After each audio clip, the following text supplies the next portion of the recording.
తెలుగు సంవత్సరాది ఉగాదిని పురస్కరించుకుని కూటమి ప్రభుత్వం 10,060 పోస్టుల భర్తీకి నేడు జాబ్ క్యాలెండర్ విడుదల చేసింది.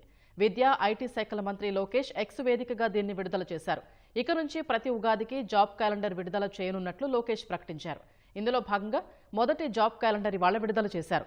జాబ్ క్యాలెండర్లోని పోస్టులతో పాటు వాటి భర్తీకి ఎప్పుడు నోటిఫికేషన్ విడుదల చేయనున్నారో ముందుగా ప్రకటించారు.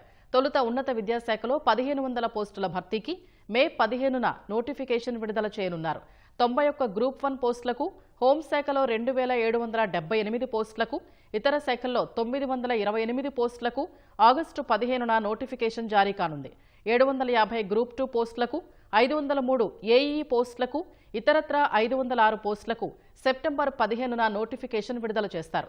పాఠశాల, ఇంటర్మీడియట్ విద్యకు చెందిన 3,004 పోస్టులకు అక్టోబర్ 15న నోటిఫికేషన్ జారీ కానుంది.